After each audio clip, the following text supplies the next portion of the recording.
9 heures, l'heure de l'ouverture de la Bourse de Paris. Cela s'annonce en hausse. Nous allons tout de suite en parler avec Christophe Douane, consultant indépendant de Buy Trading, qui est en duplex avec nous.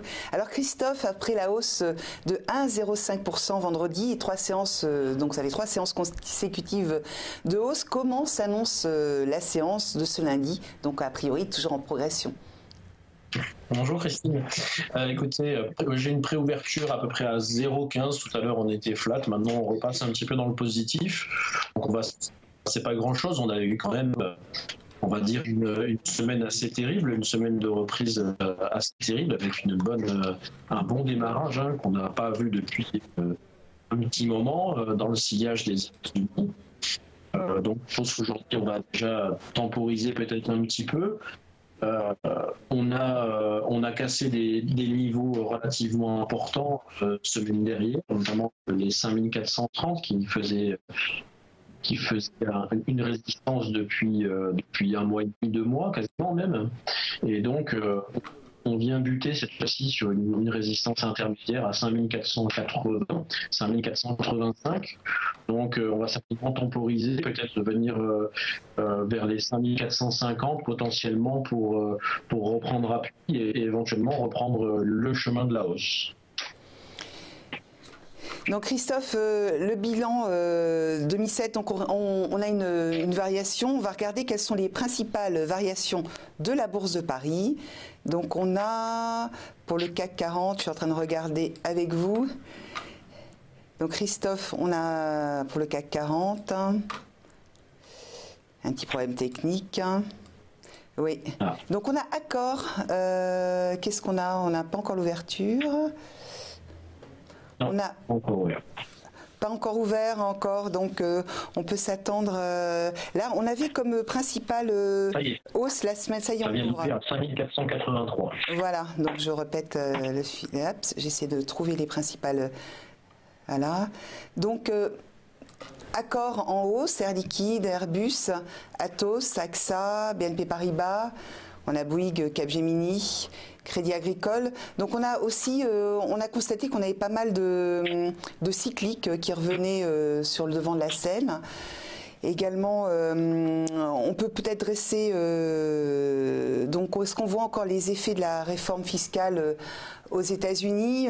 Sur le CAC, on a le sentiment donc que l'économie va bien. Donc, si les cycliques redémarrent, c'est bien que effectivement les marchés anticipent une bonne tenue de l'économie. Et on a pourtant eu Christophe, des chiffres un peu décevants vendredi sur le chômage, mais qu'est-ce que vous pensez? Comment ça va se profiler là, les prochains chiffres à venir? Oui, c'est vrai que les NFP sont évidemment un indicateur relativement regardé par le monde entier, pas forcément les États-Unis, parce que c'est quand même le driver américain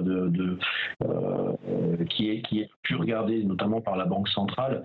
Alors pas tellement pour la partie taux, c'est plutôt la partie inflation, mais ça reste un indicateur important de la situation économique aux États-Unis et de la reprise au niveau de la continuité de la croissance. Bon, ils sont un petit peu mitigés. Ils ont été revus à la hausse pour ceux du dernier, et puis là un petit peu plus bas, mais c'est pas dramatique et c'est pas ça qui va changer, on va dire, le focus et le driver des États-Unis qui est clairement bullish. Les opérateurs de marché américains, principalement, sont complètement dans la dynamique de la réforme fiscale. Et là où on pouvait penser qu'en 2017, tout était totalement pricé à ce niveau-là vis-à-vis de la réforme fiscale, on peut s'apercevoir que finalement, il n'en est pas. L'année 2017 est partie, a fini sur des records extrêmement importants. L'année 2018 est en train d'emboîter le pas de façon relativement importante aussi du côté des États-Unis. Record sur record dans tous les sens. On signalait tout à l'heure, on a des records d'augmentation en quelques jours qu'on n'avait pas vu depuis très longtemps.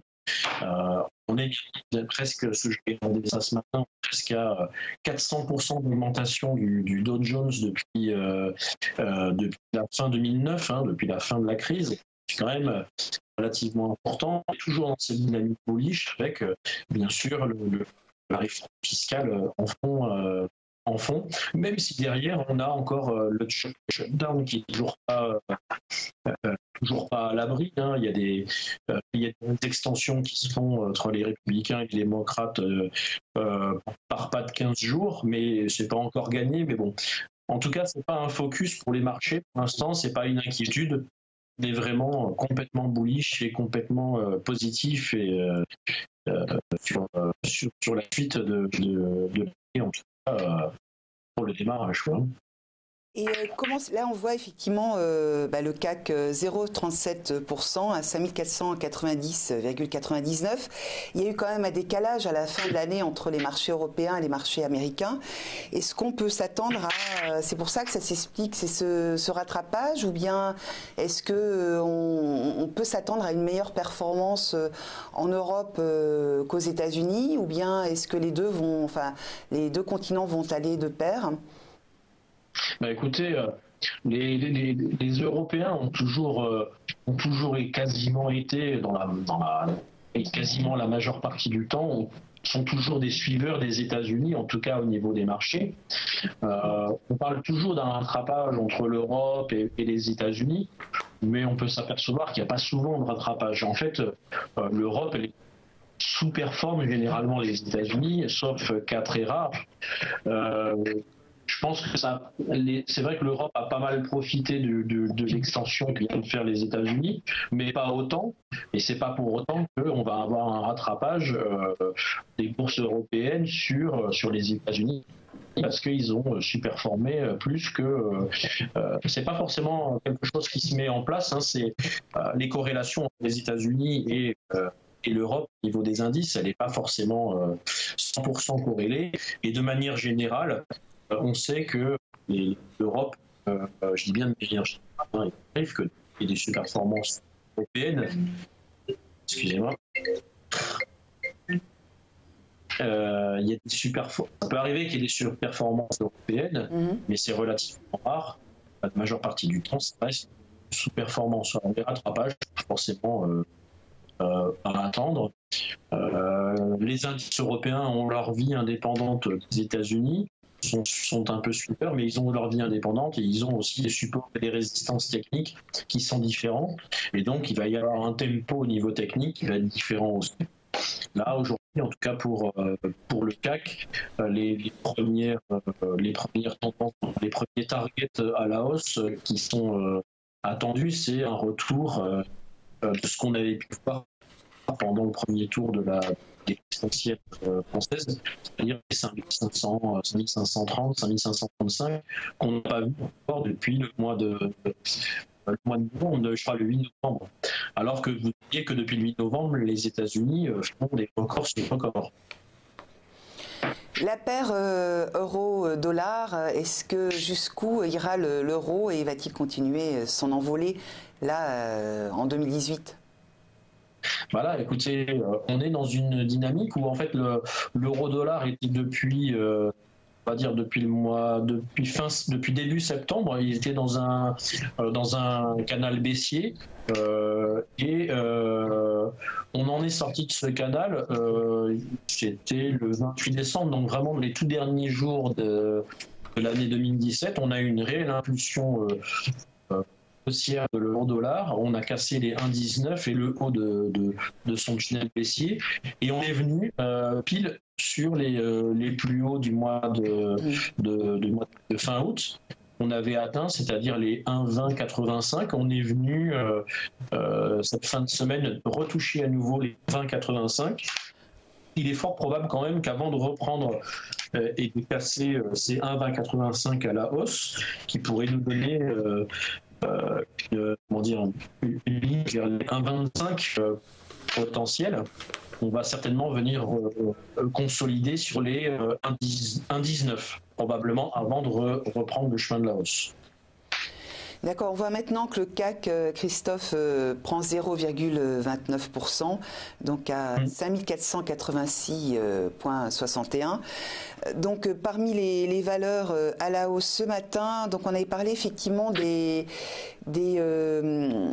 cycliques, hein, comme Lafarge Holcim, Peugeot également. Les bancaires aussi reprennent un peu du terrain. On a Crédit Agricole qui a plus forte hausse du marché pour l'instant, à plus 1,5%. Air Liquide qui est plus une valeur défensive, mais qui est quand même parmi les plus fortes hausses. À la baisse, on a LVMH, moins 0,96%. Vivendi qui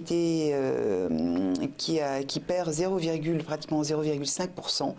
Et donc on voit qu'on a quelques valeurs du luxe, valeurs Carrefour aussi, la Distrib qui perd ce matin. Et donc on en est, le CAC 40, Christophe, est à plus 0,27%. Donc c'est une nouvelle hausse pour aujourd'hui. Donc Christophe, je vous remercie beaucoup. Je vous souhaite une excellente journée. Et à très vite, hein, sur TV Finance et Boursorama.